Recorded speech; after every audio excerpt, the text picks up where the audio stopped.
Lok Sabha seat से भाजपा प्रत्याशी रोडमल नागर ने शनिवार को करीब 5000 समर्थकों के साथ नामांकन पत्र दाखिल किया। सांसद रोडमल नागर की रैली में महिला कार्यकर्ताओं ने भी बढ़ चढ़कर हिस्सा लिया। महिला कार्यकर्ता सिर पर केसरिया पगड़ी बांधकर नाचते गाते हुए चल रही थी। रैली में केंद्रीय मंत्री नरेंद्र सिंह तोमर भी शामिल हुए। रैली से पूर्व केंद्रीय मंत्री नरेंद्र सिंह तोमर ने जनसभा को संबोधित किया। इसमें केंद्रीय मंत्री नरेंद्र सिंह तोमर ने कांग्रेस पर जमकर निशाना साधा। इस मौके पर तोमर ने पत्रकारों के सवालों का जवाब दिया। राजगढ़ से संवाददाता मुकेश सक्सेना की रिपोर्ट।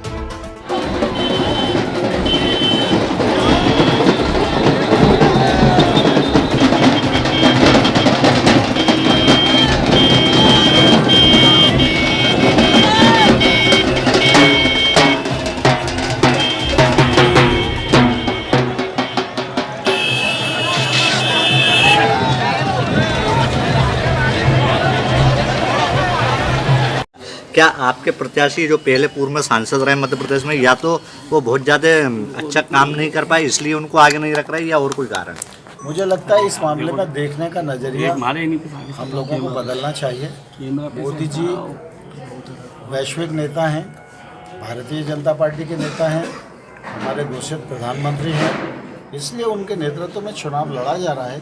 और जहाँ भी चुनाव होगा वहाँ मोदी जी का क्षेत्र होगा, मोदी जी का नाम होगा, मोदी जी का बखान होगा और मोदी जी के नेतृत्व को मजबूत करने के लिए काम किया जाएगा। सर, जैसे मोदी जी ने कहा था कि ये चुनाव हम विकास के मुद्दे पर लड़ेंगे, लेकिन भोपाल में जैसे साध्वी प्रज्ञा सिंह को टिकट दिया है जो मालेगांव की आरोपी रही है, तो क्या ये वोटों का ध्रुवीकरण हो रहा है क्या सीधे तौर पर? देखिए, मोदी जी ने जो कहा है मोदी जी वही कर रहे हैं।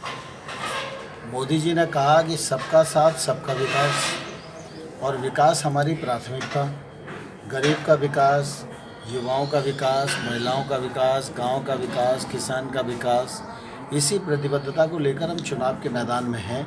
लेकिन कांग्रेस जब हल्की बातें करके और चुनाव की दिशा मोड़ने का प्रयत्न करेगी तो कांग्रेस को माकूल जवाब दिया जाएगा। सर, प्रियंका चतुर्वेदी ने कांग्रेस छोड़ के शिवसेना ज्वाइन की, तो क्या मानेंगे सर इस बात? तो प्रियंका चतुर्वेदी ने जो कहा है वो कांग्रेस का असली चरित्र है और उसको उन्होंने उजागर किया है। इसमें किसी को प्रमाण की क्या आवश्यकता है? शत्रुघ्न सिन्हा ने भाजपा छोड़ दी। प्रियंका चतुर्वेदी का बयान अपने आप में प्रमाण है। शत्रुघ्न सिन्हा जी ने भाजपा छोड़ दी, उन्होंने भी बात। शत्रुघ्न सिन्हा साहब काफ़ी दिन से अप्रासंगिक हो गए थे और इसलिए उनके पास कोई रास्ता बचा नहीं था। ठीक है। आज मैं राजगढ़ लोकसभा क्षेत्र में श्री रोडमल नागर जी, जो भारतीय जनता पार्टी के प्रत्याशी हैं, उनके नामांकन के अवसर पर उपस्थित हुआ हूँ। आज कार्यकर्ताओं में बहुत उत्साह था और सभी पार्टी के लोग पूरे प्राणपण से लोकसभा चुनाव की तैयारी के लिए जुटे हुए हैं और मुझे पूरा विश्वास है कि लोकसभा क्षेत्र राजगढ़ पिछले बार से अधिक वोटों से हम जीत सकेंगे और केंद्र में भी हम बहुमत की सरकार बनाने में सफल होंगे। जहाँ तक आपने भोपाल के बयान का जिक्र किया है, उस मामले में भारतीय जनता पार्टी की स्पष्ट मान्यता है। भारतीय जनता पार्टी सभी शहीदों का सम्मान करती है और शहादत के साथ हमेशा खड़ी रहती है। केंद्र सरकार हो, राज्य सरकार हो, जब जब ऐसी परिस्थितियां आई हैं तब तब भारतीय जनता पार्टी ने शहादत के प्रति अपनी प्रतिबद्धता को प्रकट किया है। जब वाजपेयी जी इस देश के प्रधानमंत्री थे, उससे पहले किसी भी शहीद का सम्मान के साथ संस्कार नहीं किया जाता था। वाजपेयी जी ने सबको घर तक पहुंचाने की व्यवस्था की, सम्मान के साथ संस्कार किया जाए, यह उन्होंने किया। मुख्यमंत्री शिवराज सिंह जी जब मध्य प्रदेश में थे तो शहीद अगर मध्य प्रदेश का है तो उसको 1 करोड़ रुपया आर्थिक सहायता देने का ऐलान किया, जो मध्य प्रदेश में प्रारंभ हो गया है। जहाँ तक प्रज्ञा जी का बयान है, वह उनकी अपनी पीड़ा है जो उन्होंने व्यक्त की। सर, राहुल गांधी ने अमेठी से नामांकन फॉर्म भरा, उसमें ब्रिटिश नागरिकता की बताया है, तो क्या मानेंगे सर इसमें? राहुल गांधी का पूरा खानदान विदेशी मानसिकता से ही ओतप्रोत है, इसीलिए देश के 50-55 साल बर्बाद कर दिए और देश जहाँ खड़ा था वहीं खड़ा है।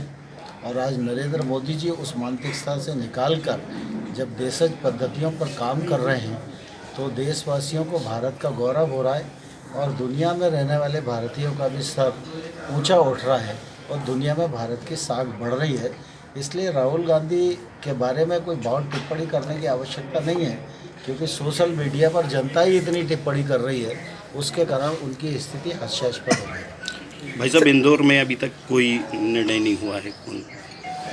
इंदौर एक सीट बची है, केंद्रीय नेतृत्व के पास है, केंद्रीय नेतृत्व उस पर विचार कर रहा है। मुझे लगता है शीघ्र ही आजकल में बातचीत करने के बाद वो घोषणा हो जाएगी। सर कितनी सीटें जीतने का अनुमान है अभी? सर मोदी जी ने बीजेपी कहा कितनी था- सीटें जीतने मध्य का प्रदेश अनुमान में कितनी सीटें आप 29 में से संभावना है या दावा करते हैं आप? देखिए, पिछले बार जब हम जीते थे 2014 में, तो उस समय हमारे पास मध्य प्रदेश की सरकार और मध्य प्रदेश की सरकार का परफॉर्मेंस था। इस बार मध्य प्रदेश की सरकार का परफॉर्मेंस तो भाजपा के साथ है ही, साथ ही साथ केंद्र में मोदी जी के नेतृत्व में जो सबका साथ सबका विकास के सिद्धांत पर काम किया गया है वह परफॉर्मेंस भी साथ में है। इसलिए इस बार के लोकसभा चुनाव में अधिक अनुकूलता है और मुझे विश्वास है कि पिछले बार से अधिक सीटें लेकर भारतीय जनता पार्टी केंद्र में सरकार बनाएगी। कई सीटें ऐसी है जहाँ पर टिकट रिपीट हुए हैं।